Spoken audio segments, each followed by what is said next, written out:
नमस्कार, मैं सुनैना कश्यप और आप देख रहे हैं KH लाइव हिमाचल।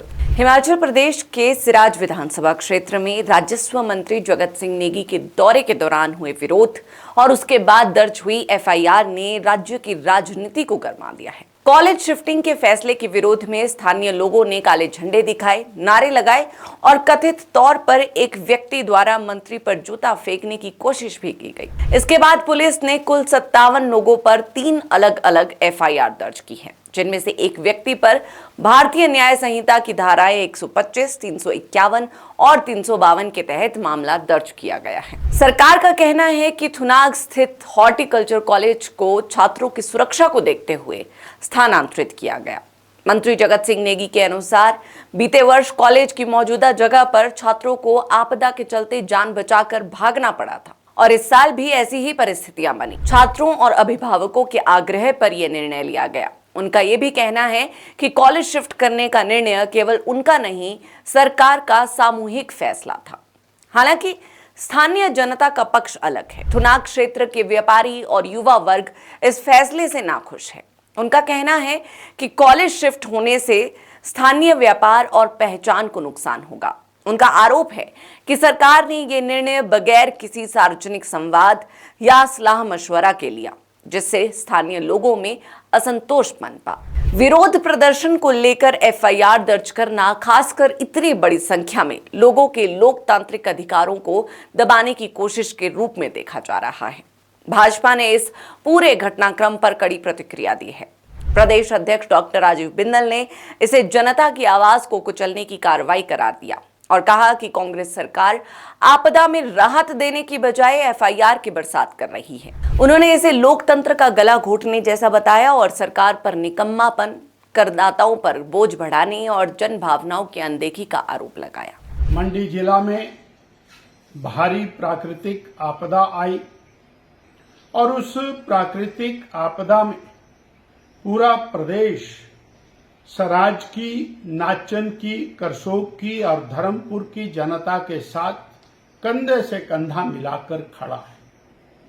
जहां हजारों राशन की किटें, हजारों बर्तनों की किटें, हजारों कंबल और गद्दों की किटें, तरपालें क्षेत्र में पहुंचाई गई हैं, वहीं तरह तरह से आर्थिक रूप से मदद करने के लिए लोगों का एक तांता वहां लगा है।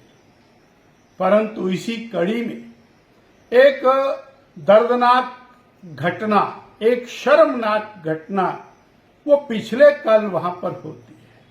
बड़े गहरे जख्म हैं मंडी जिला की त्रासदी के और वर्तमान कांग्रेस सरकार के एक मंत्री सराज में पहुंचते हैं और आकर वहां का जो कॉलेज है उस कॉलेज को शिफ्ट करने का नोटिफिकेशन कर देते हैं दूसरे स्थान के में। यानी एक तरफ प्राकृतिक आपदा के जख्म है और ऊपर से उसके ऊपर नमक छिड़कने का काम ये वर्तमान कांग्रेस की सरकार, इसके मंत्री वो कर रही।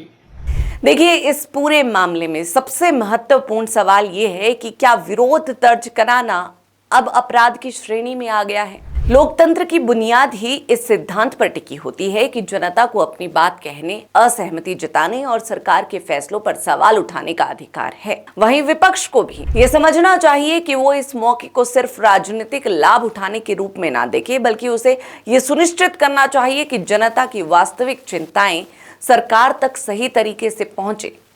अगर ये मुद्दा केवल राजनीतिक रोटियां सेकने तक सीमित रह गया तो ना जनता को राहत मिलेगी, ना लोकतंत्र को मजबूती। अब अगर सरकार के तर्क को देखा जाए तो राजस्थान में हुई हालिया घटना से सबक लेकर ये सोचना चाहिए कि हादसे से पहले ऐसे कदम उठाने जरूरी है। राजस्थान की हालिया घटना पर नजर डालें तो वहां एक स्कूल की दीवार गिरने से कुछ बच्चों की मौत हो गई। हादसे के बाद ये बात सामने आई कि स्कूल की बिल्डिंग जर्जर थी और बार बार चेतावनी के बावजूद प्रशासन ने कोई ठोस कदम नहीं उठाया। वहीं संवाद था, चेतावनी थी, लेकिन कार्यवाही नहीं हुई और परिणाम स्वरूप एक दिल दहला देने वाला हादसा सबके सामने पेश आया। इसकी तुलना में सिराज में सरकार ने खतरे को देखते हुए समय रहते कदम तो उठाया, लेकिन जनता से संवाद नहीं किया। परिणाम स्वरूप सरकार को सराहना नहीं बल्कि विरोध का सामना करना पड़ा। अगर सिराज में कॉलेज शिफ्ट करने का फैसला वास्तव में छात्रों की सुरक्षा और आपदा प्रबंधन को ध्यान में रख कर लिया गया है, तो निश्चित तौर पर यह वाजिब और दूरदर्शी कदम माना जाना चाहिए। किसी भी सरकार की पहली जिम्मेदारी जनता की जान माल की सुरक्षा होती है, और अगर सरकार ने संभावित खतरे को भांपते हुए अग्रिम फैसला लिया है तो उसे सराहा जाना चाहिए। हर जगह तो कोई आक्रोश नहीं हुआ। मैं तो 3 जगह पे बड़ी अच्छी मीटिंग हुई, लोगों के साथ पूरा इंटरेक्ट किया, किसका कोई केस रह गया है या किसको कोई कमी है, सारी बातें हुई। पर जब मैं वापसी में आ रहा था तो एक जगह पे कुछ लोग खड़े होकर जो है नारे लगा रहे थे। दूसरी बात, जब मैं जो है रेस्ट हाउस चुनाव पहुंचा, वहाँ पर काफ़ी 50-1 लोग थे जो कुछ बात अपने रखना चाहते थे, तो उनके साथ मैंने बातचीत की। लेकिन अगर ये निर्णय किसी राजनीतिक लाभ, सत्ता प्रदर्शन या किसी क्षेत्र विशेष को उपेक्षित करने की भावना से लिया गया है तो ये गंभीर सवाल खड़े करता है। बहरहाल आज की इस चर्चा में इतना ही। इस चर्चा पर आप सभी की क्या राय है, हमें कमेंट सेक्शन में जरूर बताएं।